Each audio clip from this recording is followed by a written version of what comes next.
morning. This is Tampa Home Talk. I'm your host, Katrina Madewell. Thanks for listening. We have an exciting 2 hours planned for you as we do every single Friday week.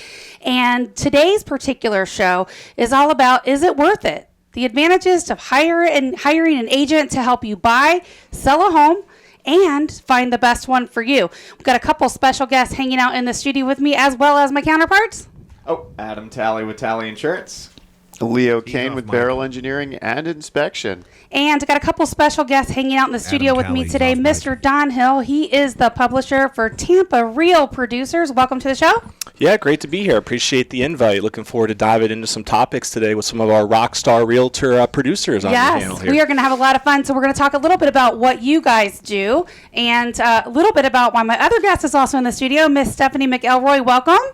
Hi, how are you? Good. She is also a top producer just like me and actually cover of the August edition. And so we'll talk a little bit about her feature in the magazine as well as what the whole magazine's about. So a little bit about Mr. Don Hill. So he's originally from Connecticut, and Don actually fell in love with Tampa. It's a story we hear pretty often while attending University of Tampa. Good job. Right. Beautiful school. Beautiful. I loved it, yeah. Changed a lot over the years, boy, I'll tell you. I know. Well, Tampa's changed a lot over the years, right?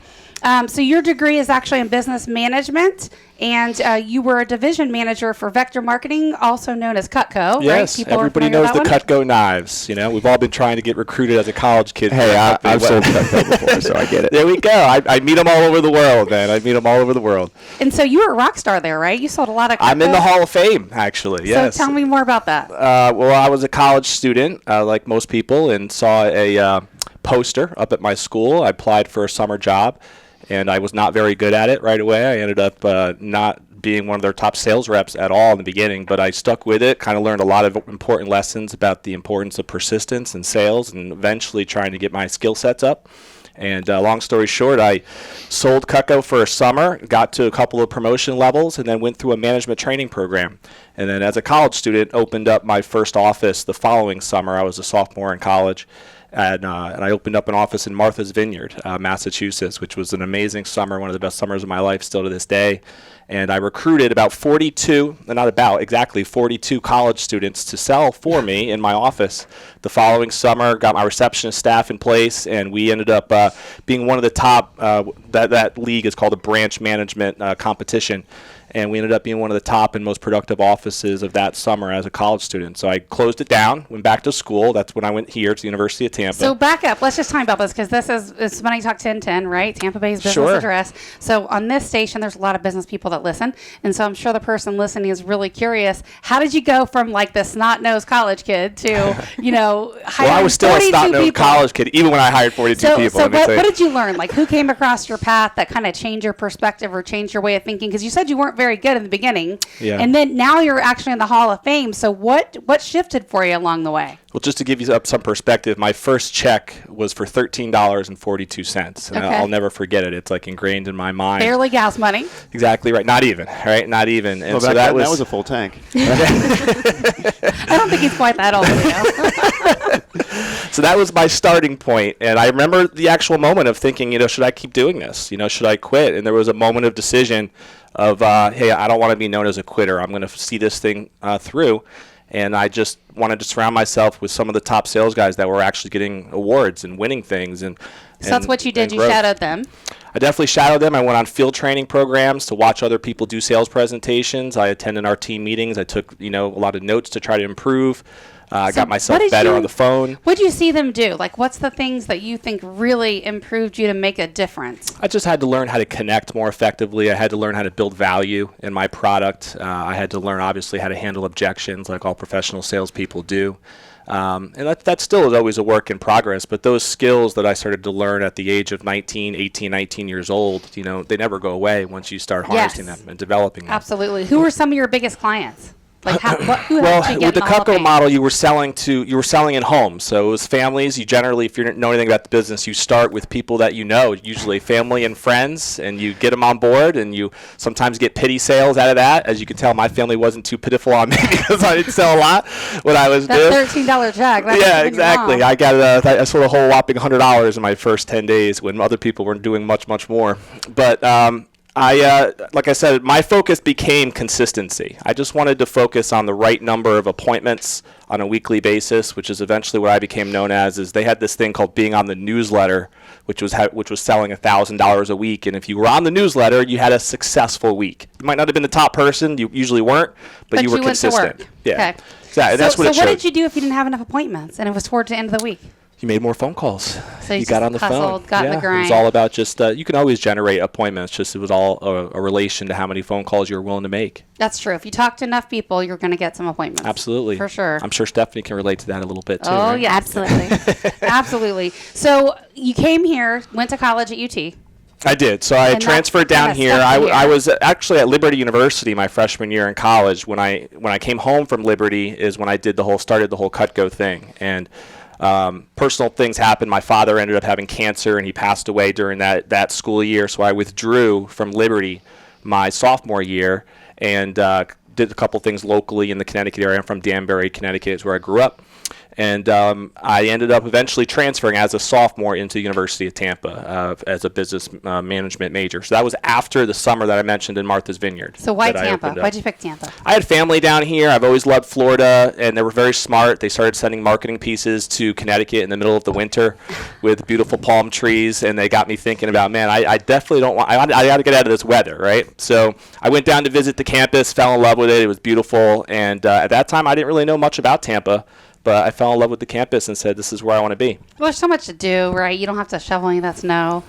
Oh, I mean, it was a no-brainer for me, yeah. And they're, like I said, they're very smart with the way that they target the Northeast. My whole hall, when I was in my dorm that first year, was all students from Massachusetts, Rhode Island, New York, and Connecticut. I felt like all of New England was their marketing campaign.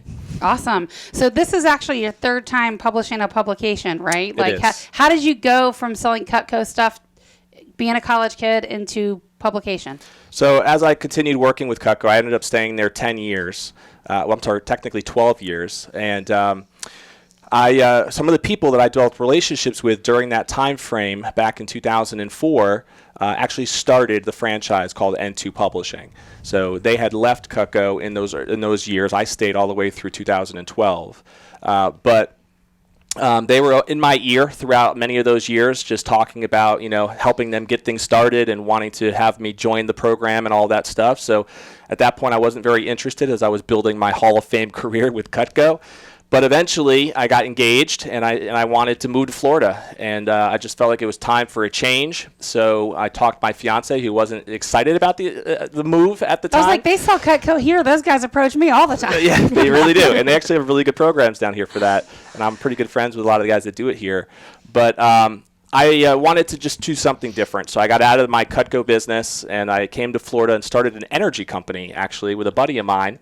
And that lasted about 6 to 8 months. We ended up not seeing eye to eye on the future of how we wanted to grow the company. And so after that, I said, all right, I'm going to look at this N2 thing. And so I talked to the guys who founded it. We connected right away, and I went through my first training to kind of learn what it would take to open up the franchise. So what magazine is related to N2? So N2 specializes in public community publications for Okay. affluent neighborhoods. Okay. So there's about So it's the 1,000 same of one them. we're in now, right? The same one, or Well, no? the Tampa Bay Real Producers is a division of that, and I'll Got touch on it. that. So Okay. it started, though, and our parent product has always been a neighborhood publication. So I actually own the franchise for Snell Isle and Tierra Verde down in the St. Petersburg area. There's about 20 neighborhoods, though, including Cheval, Hyde Park, Palmacia, Colbreth Isles, Davis Island. West Chase is in there. Water right? Chase. Or Water Chase is in there. It's one of those. So each one of those communities, excuse me, has their own individual neighborhood publication that is bright, colorful, glossy publication that features the families that live in those neighborhoods. And it's very personal. It talks about, their hobbies, their pets, their families, their children, their favorite vacations, what charities they're passionate about. And so it's been a great experience getting connected with those types of residents that Yeah. live in those areas. But over the years, Realtors were always my number one client because they farm so many of those communities. Right. Farm means basically how agents kind of target a specific neighborhood. Yeah. For the person listening, it's kind of like real estate lingo. All right, you're listening to Tampa Home Talk. We do have to roll to a break here in just a few minutes. If you're curious about the publication, what neighborhoods it's in, you can reach out to us on our off-air number, 813-377-2775. You can call or text 813 888-377-2775. When we come back, we'll continue the conversation with Mr. Don Hill and talk about some of the families that you have highlighted in some of the neighborhoods that you feature. Sweet. All right, we'll be back. Stick around right after this break. Well, good morning. Welcome back. You're listening to Tampa Home Talk. This is Leo Cannyn with Adam Talley, Katrina Madewell, and we are learning all about Don Hill and his ability to kill carrots and cut tomatoes. Don't forget about cutting rope either. Yeah, I heard that You got to cut the penny. And That's the pennies, thing. that's true. I Yes. heard that tomatoes and carrots were chosen because people think they're hard to cut, but they're really easy. That's an interesting point. I never heard that before. That could very well be the case. I is always the thought it was just engineer because brain. Yeah, because you take a carrot, you like push it up, you like slap it up against a desk and it cuts, and tomatoes just slice very easily. we did teach a lot of the sales reps to make sure they integrated food into the presentation. Well, yeah. Rather than just pennies, rope, and leather, we wanted to make sure food was integrated. Well, for yeah, sure. because when you're thinking about what you're going to use the knife for, you're either appealing to the kidnappers or you're appealing to the chefs. They're like, what are these people chopping up here? Hopefully your steak is Most of these stay-at-home moms were on the chef's side. Yes. Possibly the kidnapping, as we learned last week. We did. Well, oh my gosh, I meant to I'll get it ready for the next break. We had some comments on our off-air number, you know how they can text or call. It was so perfect. I wish I had seen it during the show. I'll share it after the next break. I'll get it. It's amazing. That's awesome. You'll love it. It was pretty funny. I was like, dang, we should have had that. I'm more curious about this publication. So you guys had We're a gonna kidnapper on the air last week? No. The divorce attorney. We had a divorce attorney. who talked about child custody.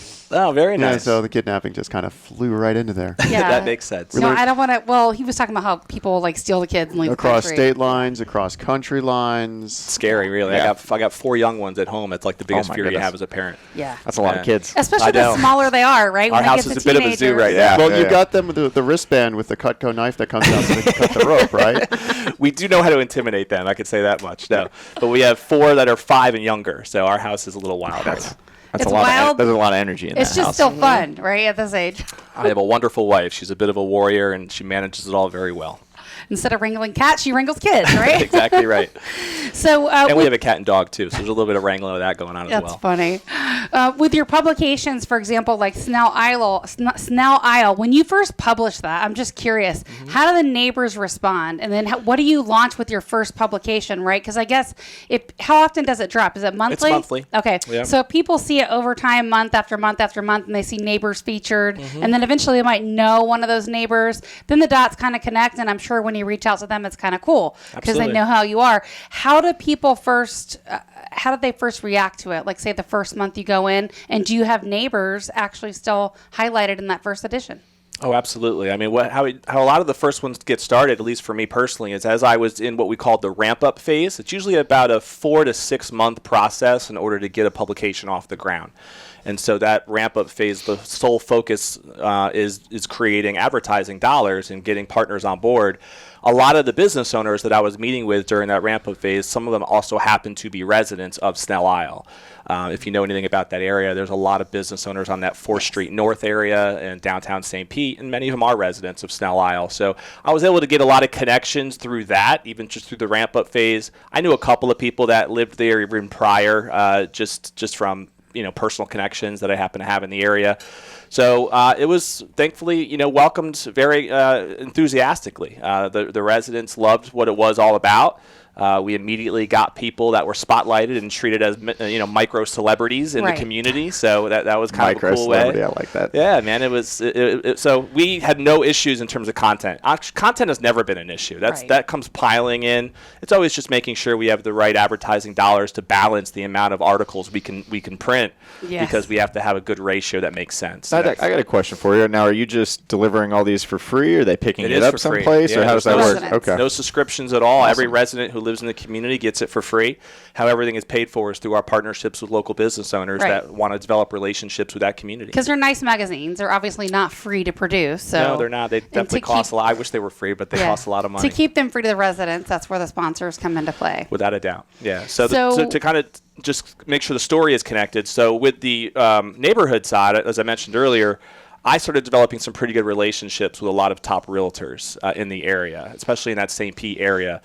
the Bonnie Stricklands of the world and Danya Perry and some of the people. The Yes team is down in that area, and many others. And there's a couple big Remax offices in that area. So I always found that they were my number one client. And because I personally love real estate, I like investing in real estate. I read Rich Dad Poor Dad when I was 18, and I got enthusiastic about the idea of investing in real estate. I always felt like I had something to talk with them about, that I connected at a higher level than your typical other client, for example, or just a normal business owner. And so nationally, we found the same trend.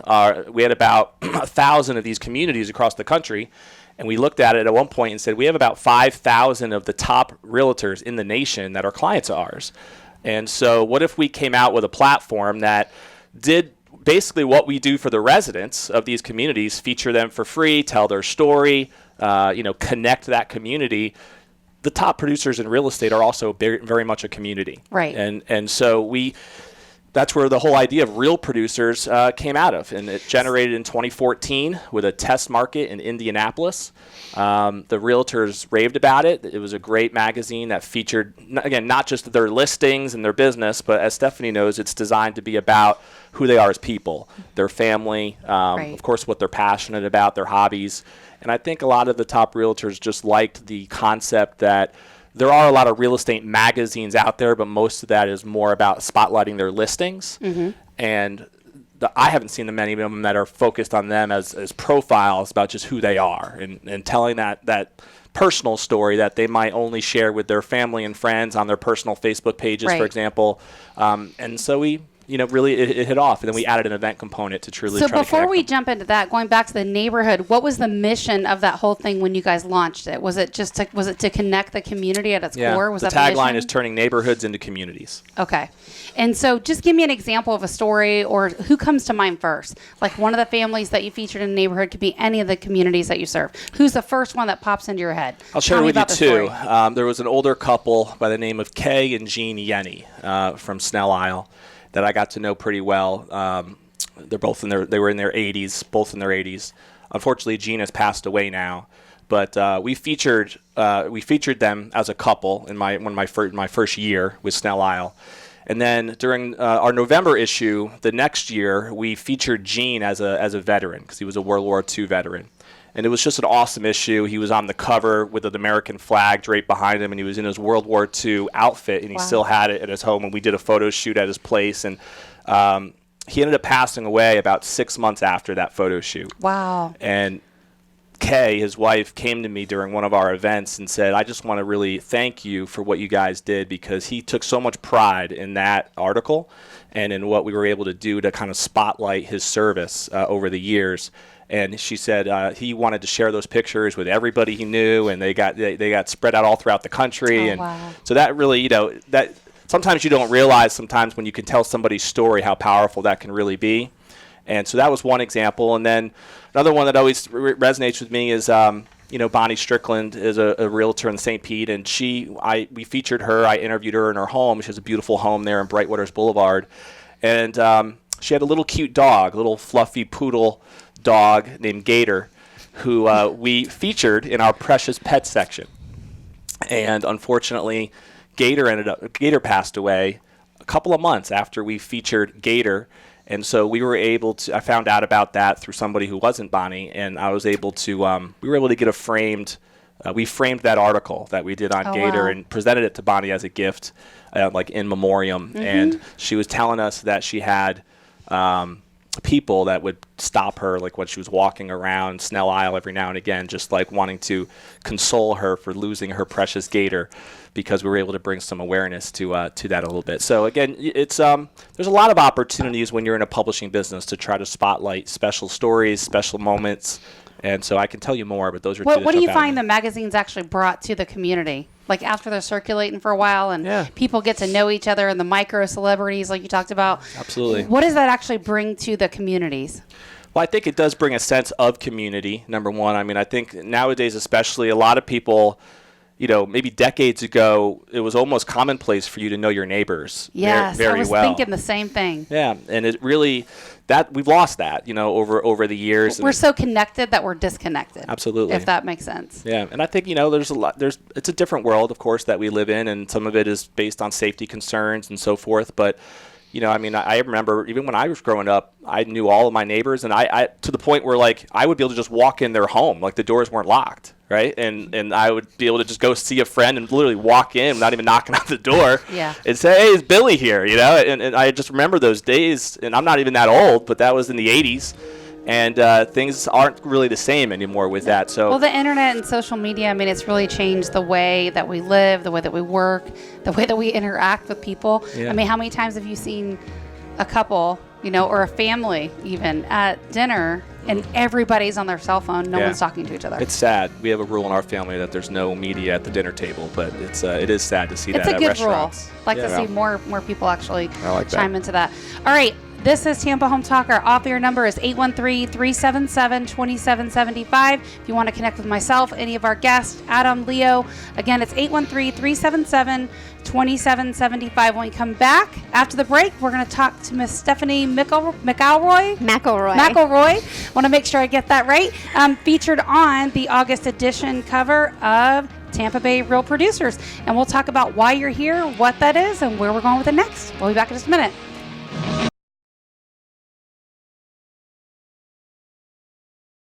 And welcome back to Tampa Home Talk. This is Adam Talley with Talley Insurance, joined by Katrina Madewell with Keller Williams. That's and me. Welcome.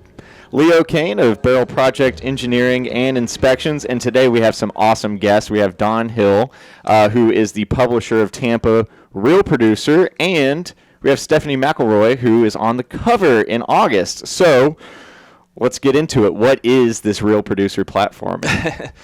Well, we were talking earlier about the neighborhoods that we represent with N2 Publishing, which is the parent company, and I told a little bit of the story of how Real Producers started. Right.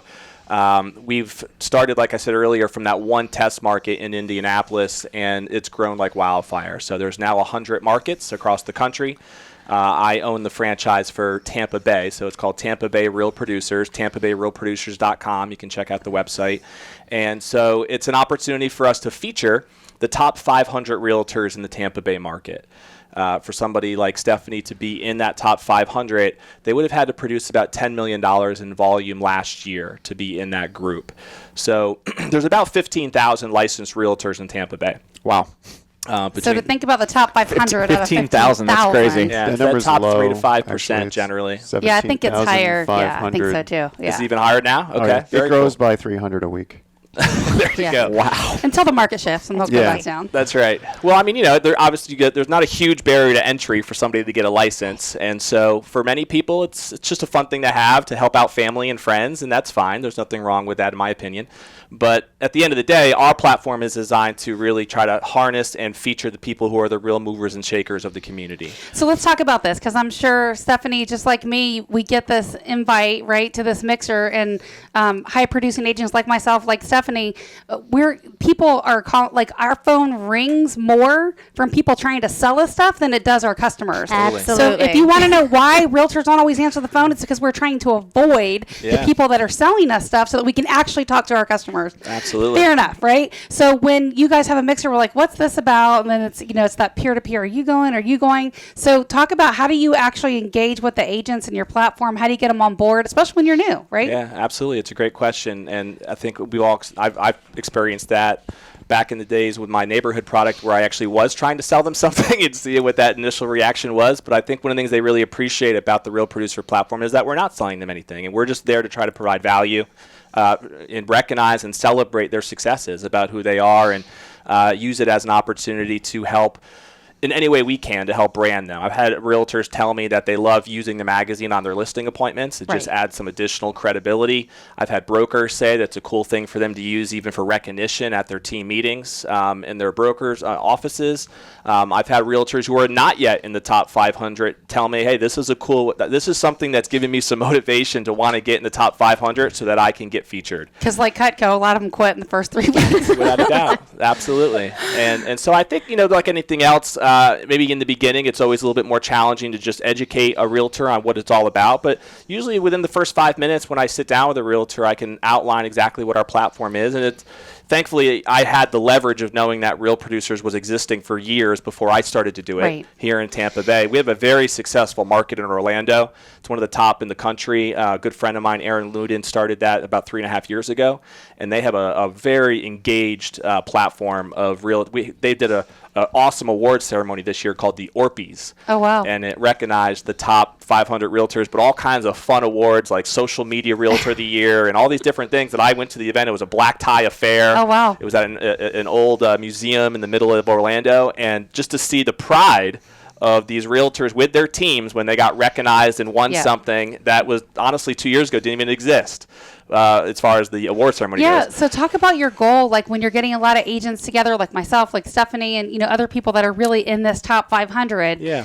What's your goal for that at the end of the day to get agents like us connected? The goal is to create a stronger sense of community among the top producers, and we all know that real estate is a competitive industry and a competitive business, and so sometimes that competition can cause friction or make things go ugly, and ultimately, I firmly believe that givers gain is a philosophy that I've learned about years ago. And if you are a top producer, and the reality is that a lot of their listings are co-op deals anyway with a lot of other top producers in the area. And here's the thing that I found, Don. I've been doing this for almost 3 decades. I've been in this space. The likelihood of Stephanie and I competing for the exact same listing is slim to none. Absolutely. It would almost never happen. And honestly, many of the top people like her, we become friends. And so even if we were competing against it, and let's say the customer said, well, I can't decide. Like I want to hire Stephanie and I want to hire you.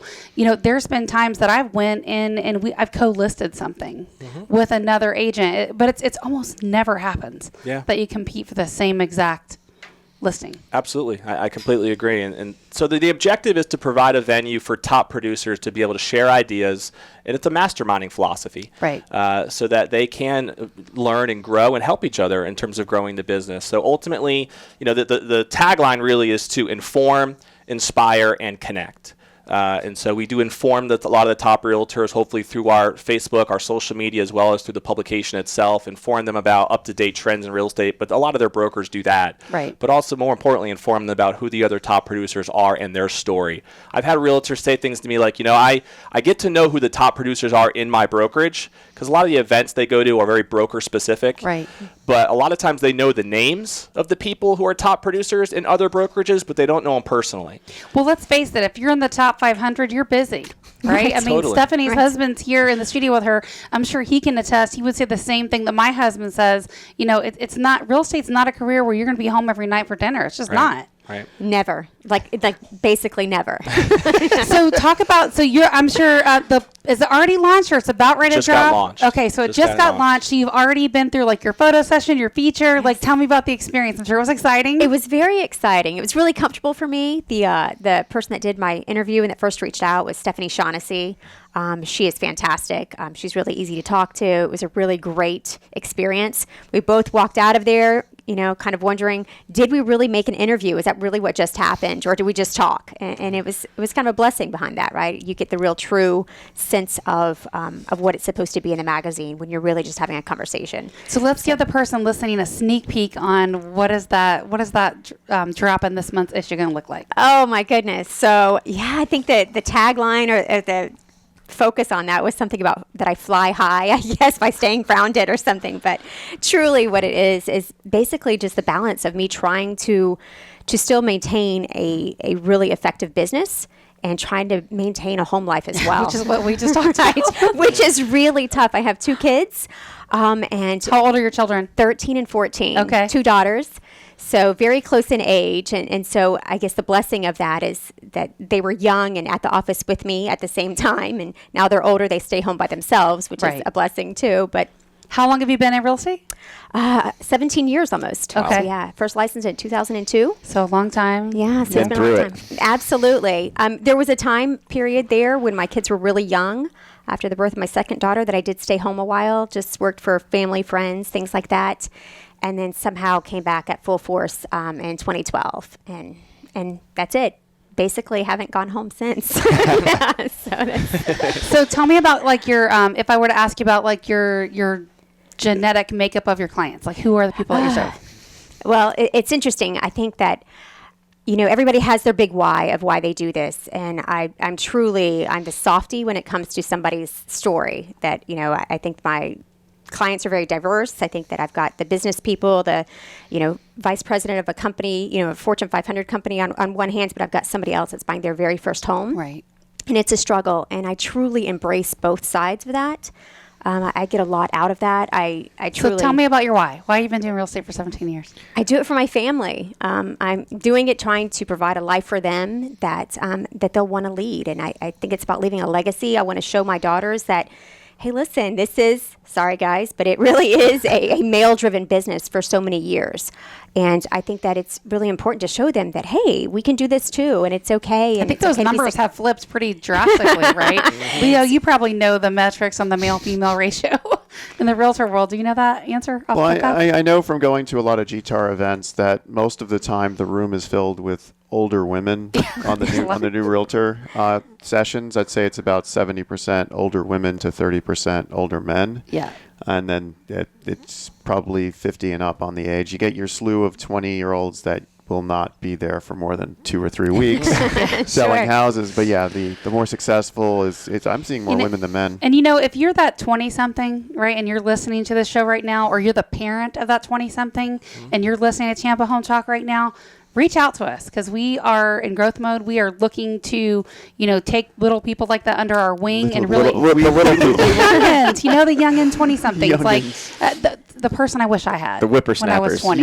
Fair? The person I wish I had when I was 20. Absolutely. I don't know about Everybody- you, but it wasn't Yes. that abundant to just No. follow somebody that was in the top 500. Somebody that wants a mentor, maybe. It wasn't that easy to Right. locate that person, right? The internet was not like it is now. Yeah. No, and you didn't really have the same closeness. I think that's the interesting part of like real producers and being at events that way, that you truly do connect with those other agents around you that are successful. It breeds success. If you have conversations with people, that's who you want to aspire to be. That's what you want to try to reach for. It's great to be in a room full of successful people. And in the day and age of e-sign, it's not like it used to be where you got to know the agent really well. I mean, there's agents I've done more than one deal with, and I've never met them in person. Can I tell you something? We actually did a deal, like I think it was like 20. Your name sounded familiar. That I is was so wondering. funny. I was like, I know the name, and I knew who that was. Nice. Absolutely, but we never met in person. Do you remember which house that was? I have no idea. I don't either. We'll have to look that up. I couldn't tell you that part. But your name sounded familiar. I thought we had worked together when I saw it on the outline. But yeah, it's there's many times we have We don't go to connected. the same closings Yeah. anymore. That they're split closings. It's buyer, it's seller, and nobody's there at the same time. Yeah, so. and they do that because of the day and age of privacy policy. Oh, and, absolutely. I mean, think about it. If someone's got a memory like an elephant, right, and they're the seller, and they're sitting in there while the buyer is signing their loan docs. I mean, page 1 of their 1003 or their loan application has everything you need to sell It is somebody's not identity. good, right? It's strange when you think about the fact that everybody was in a room together all at the same time discussing somebody else's financial arrangements in front of a seller. It's really strange that was commonplace for so long. Well, it's changing, and I think it makes sense. And I know, I've had different people over the years that were like higher profile sellers or buyers that wanted the confidentiality of that, right? Or if you have the deals that go south with the buyer and the seller, and you're trying to keep things calm, those Keep 'em would be separate. split. Yeah. So there's been times that literally like the buyer and the seller are so mad after negotiations that you can't even keep them in the same room. It's hilarious. It's really not. It's really not. It's only funny to him because it's not his. Correct. Yeah. All right, when we come back here on Tampa Home Talk, we could give you 1,000,001 reasons why working with an agent like me, like Stephanie, will benefit you. But we'll talk about how the top 500 differ from the other 17,000 in Tampa Bay. How does that sound? Fun? Sounds fun. Like it. All right, our off-air number is 813-377-2775. 813-377-2775. You have a guest on our Facebook Live, Leo. Make sure you say hello. Oh, it's Brian. Hi, Brian. And we'll be back right after this break. Again, 813-377-2775. You can call or text. We'll be back in a moment. Well, good morning. Welcome back. This is Tampa Home Talk. You're listening to Leo Cannyn, and I'm going to talk about our next hour for 20 seconds. Okay, Go for it. ahead. Because Go. we got the next hour, I got a 20-second timer here. Go. So in our next hour, we're going to have Engineer Alexander P. here from the City Planning Engineer of Stormwater Engineering Division. He goes by Alex. Alex, I am going to grill him about it's gonna be so stormwater. fun. It's going to be awesome. Just wait, because if you don't know about this, and there's stuff I don't know about it, so we're going to learn some stuff in the next hour about these red line properties. 20 seconds for is flood. up. So back to Stephanie McElroy. Okay, wait. Talking Before we about, dive in, we're already diving in. No. I got to give a Darn. shout out to our Sploosh. listener last week that texted us. Remember with the divorce attorney? All right. So here's what Sploosh. they text to the APS number. They said, marriage is like a deck of cards. In the beginning, it only takes 2 hearts and a diamond. By the end, you wish you had a club and a spade. Oh, my gosh. If you're listening right now, that is so spot on. I wish you had called in last week and shared that real time because that was so spot on. It would have broke up some of the oddness, right? For none of us that are divorced. No, I was In the very studio informed. last I've week. learned so much last week, and I actually did sit down with my wife and discuss about all the things that we learned, and then we decided it would never be for us because it was just too difficult. So if you're thinking about divorce, don't. It's a long process. It's very wow. You better have a club and a spade. Better have a club and a spade and 3 years to kill. So yeah, but back to marriage of house and person. Yes. Wow. What a segue, by the Segue. way. Back to You Katrina. killed it. This guy's a pro, man. He's Yeah. done this Oh, yeah. So talk about it, Stephanie. How do you think we're different, right? How do you think you're different, being in the top 500 agents that actually sell some stuff and go to work? Right. I think that the interesting part is that I think it takes all kinds of agents, right, to work with clients. I think that it really comes down to relationships and how you connect with that client. That's why you and I, Katrina, we could go to the same client, and we're going to have a completely different experience with that person. Right. And I think that you've got to find somebody that's knowledgeable and that you trust. And that's where it kind of comes down to it. I'm a very honest agent. When I go and speak with a seller, I'm very honest with them about their situation, whether it's financial, whether it's the condition of their home, that kind of stuff. And they do appreciate it. So Here's the thing I want to highlight because I don't think it gets talked about enough, right? With 17,000 agents just in the greater Tampa Bay area. I know you've had this transaction, right? Where on the other side, the agent's really, really green. Oh, yeah. And so everybody's been there, right? Somebody's going to do it at some point or another. But here's the thing. I mean, when you're buying or selling a property, it's most people's largest asset. It's their largest liability. It's their largest monthly payment. It's the biggest, most expensive thing they own. So with that being said, when there's an agent on the other side of the transaction and they send a contract that just doesn't make any sense. I mean, this is a legal binding contract that an attorney would shred that up in court. Like they would have fun with that agent. I think you got to really be careful and ask questions about who you're working with. There's nothing wrong with working with somebody new, right? Like if your brother, sister, mother, cousin just got the real estate license, there's nothing wrong with that. My only suggestion would be make sure their broker or somebody else is actively involved in that transaction. absolutely. I think that's where mentors are key. In brokerages that you have a new agent and they don't really know what to do or how to protect that client's assets, right?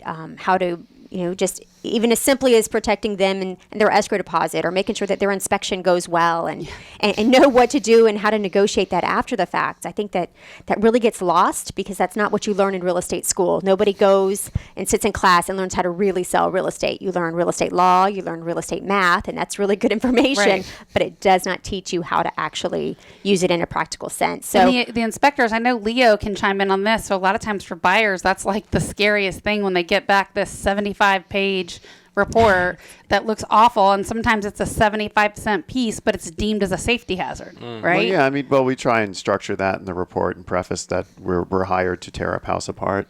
Yeah. That's what you want, though. As a consumer, Yes, as a you buyer, do. I want the inspector that's going to go in and tear it apart. 'Cause Absolutely, you want to yes. know what you're getting into. I tell people that, you don't want to hire the cheapest inspector you find because you Right. pay for, it's like with anything, you pay for what you get. Absolutely. And so your home inspection is your insurance policy to make sure that you get a good house. Absolutely. Right? You can totally relate to this. And so it's our job as agents to kind of ground the buyer and the seller on the other side, to make them understand if you got a Sylvania or a Zensko panel, you're going to have to change that even if you get a cash Stab buyer. block. right. Stab block. I yeah. figured you'd have some fun with that one, Adam. Oh yeah, well the inspections. That's where I sometimes am the bearer of bad news when Leo goes out and tears it apart, and I get a 4 point that like she was saying, if you don't know how to negotiate with the seller on Right. some of the fixes, you're not buying that house. Yeah. And can't get that's it. insurance There's a on way it. around it. You've just got to know how to handle it and Absolutely. how to manage that and just guide everybody. You know, people, I would say a lot of our clients more than ever really count on us for really good vendors, right? Right. I mean, Leo, you know, we've talked about this. Not only are you a show partner and a sponsor for Tampa Home Talk, but our thresholds for entry are really high. Like if your customer service sucks, if your inspectors were awful and they missed some stuff they shouldn't have missed, we're kicking you off of our list because there's no dollar amount worth it to me. And I remind them of that every week in our staff meeting. I'm like, I can't lose my slot on the radio show. Well, you also have that buyback guarantee that we don't Yeah. talk about enough. Well, yeah. I mean, if we miss something or they think we missed something in our inspection and they said they wouldn't have bought the house if we had point this in the report, we'll buy the whole house back. Wow, Pretty that's great. dang good guarantee, That isn't doesn't it? happen much in this industry. Yeah, that's for 90 days. And we're actually toying around right now with a 100-day warranty. Trying to work out the pricing on that to see if we can also offer that. So we'd have the $100 handyman credit for any service. It's not through us, but any service after inspection. The buyback guarantee, if we miss something, we'll buy the house back, and some warranty, 100-day warranty, all trying to reduce liability and provide better service to our clients. Yeah. Which is great. It's very about cool. keeping them informed, right? They need to know what they're up against. They need to know what house they're buying. And that's it. If it's got some flaws, that's okay. Yeah. You've got a way to fix it. Well, I tell them every house is going to have some stuff. I mean, you guys find Right. defects on brand new homes all the time. Oh, no, that's I won't. He's got my you mortgage, it's worse. you don't get me started about new construction, especially with Senate Bill 7103. I can talk for hours about how construction standards have just plummeted into the toilet. Yeah, well, that's exactly why you hire somebody like Leo to do your your 4 different stage inspection during new construction. You must be having a field day then up and down 54. There's new construction all over the place right now. Our biggest department right now is litigation support. Wow. And Senate Bill 7103 just made it that much easier for a builder to skirt the building code. Wow. All right, we'll have to I'm writing that down on my list. Leo will make the topic. That's for the next Tampa show Home Talk. right there. With Yeah. Bill. Yeah. I don't know about the next one because we're booked for a month out, but yeah, we can maybe a month we can later. spend an hour on how House Bill 443 and Senate Bill 7103 has crippled the construction industry as far as quality goes. Wow. Let's get these politicians in here and hold them accountable. So real quick, we have a short window of time here to wrap up Tampa Home Talk the first hour. Stephanie, what do you say your biggest challenges as a realtor? Oh, gracious. It's really it's relationships. I think that maintaining relationships. I love to have relationships with the agents that I work with. I sell more houses by just actually calling agents and telling them about my listings. Yes. That's really what does it more than anything, more than MLS. It's having those relationships over Yes, the phone, sending them an absolutely. email when you've got something new. We tell our buyers many times we're going to help you get that offer accepted if you hire me. 'Cause we know the Absolutely, agent on and the other that's side. it. So the challenge is making sure that other clients actually realize that's your Yep. benefit, that's your value proposition, is the relationships you have Stephanie, with others. Don, thank you so much for joining me for this hour. We're going Thank to you. wrap it up. Remember, love Thank where you you. live, or we're going to fix it. Welcome home. Awesome. Thank you.